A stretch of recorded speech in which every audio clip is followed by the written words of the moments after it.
Hey guys, welcome to my channel. তোমরা সবাই কেমন আছো? আশা রাখছি তোমরা অনেক ভালো আছো। আমিও অনেক ভালো আছি।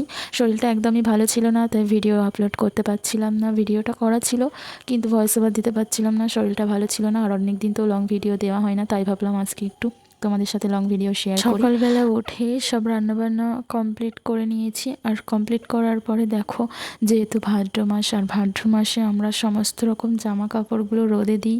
আর আমি বাড়ি ছিলাম না, ওর জন্য আমার আলমারির মানে শাড়িগুলো রোদে দেওয়া হয়নি। আর বাকি যে জামা কাপড়গুলো সেগুলো রোদে দিয়েছিল শাশুড়ি মা। দেখো আকাশে এত সুন্দর ভিউটা আমি ক্যামেরা বন্দি না করে আর পারলাম না, তাই জন্য তোমাদেরকে দেখাবো বলে ক্যামেরাটা বন্দি করে নিলাম। আর দেখো আমার সমস্ত রকম জামা কাপড় রোদে দেওয়া হয়ে গেছে।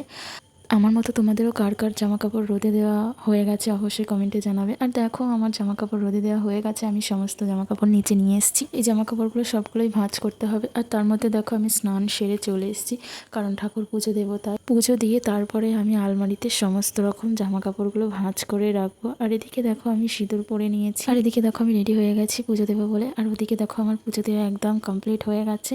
এবার আমি জামা কাপড়গুলো সবগুলোই ভাঁজ করে করে আলমারিতে রাখবো। আগে আলমারিটা ভালো করে আমার ক্লিন করে নিতে হবে, তারপরে দেখো আমার অনেকটা জামা কাপড় হয়ে গেছে, মানে অনেকটা জামা কাপড় আছে, সেগুলো অনেক সময় লাগবে ভাঁজ করতে।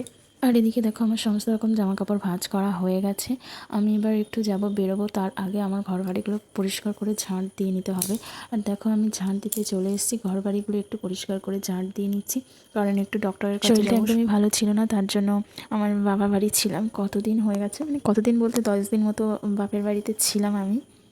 আর তারপর বাড়ি এসেছি, শরীরটাও একদমই ভালো ছিল না, ওখানেও শরীরটা দুর্বল ছিল, যার জন্য ভিডিও দিতে পারিনি লং ভিডিও। আর বাড়িতে এসেও সময়ের অভাবে পারিনি।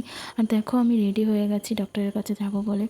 আর তো চলো যাওয়া যাক, দেখতে থাকো পুরো ভিডিওটা। কেমন লাগে তোমাদের অবশ্যই কমেন্টে জানাবে। আর দেখো আমি বেরিয়ে পড়েছি। আর বেরোনোর সময় মামা এত কাঁদছে, ও যাবে বলে এত বায়না করছিল, লাস্টে ওকেও নিয়ে নিলাম।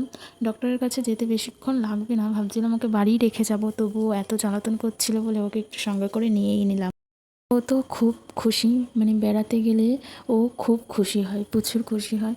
আর দেখো বাইরের ভিউটা এত সুন্দর লাগছে, তার জন্য আমি একটু ক্যামেরা বন্দি করে নিলাম। কেমন লাগছে এই সন্ধেবেলার যে সূর্য ডুবে যায় যে দৃশ্যটা, আমার তো দেখতে খুব ভালো লাগে। তোমাদের কার ভালো লাগে অবশ্যই জানাবে। আর দেখো আমরা চলে এসেছি প্রায়। ততক্ষণে বলে রাখি, আমার ভিডিও যদি তোমাদের ভালো লাগে তাহলে আমার চ্যানেলটি অবশ্যই ফলো করে দেবে। আর কেউ ফ্রেন্ড রিকোয়েস্ট পাঠাবে না, কারণ ফ্রেন্ড অ্যাকসেপ্ট করতে আমি পারবো না, কারণ 5000 ফ্রেন্ড একদমই কমপ্লিট হয়ে গেছে। তোমরা আমাকে একটু ফলো করে দেবে। ডক্টর দেখানো হয়ে গেছে, ডক্টরটা দেখে আমরা বাড়ির দিকে আসছি। আর দেখো রাস্তাটা এত সুন্দর লাগছে, আমার তো খুব ভালো লাগে। আর দেখো প্রায় আমরা বাড়ির দিকে চলে এসেছি। আর বাড়ি এসে একটু মিষ্টিমুখ করে নিলাম সন্ধ্যাবেলা। আজকে ভিডিওটা এই পর্যন্তই, ভালো লাগলে অবশ্যই পাশে থাকবেন।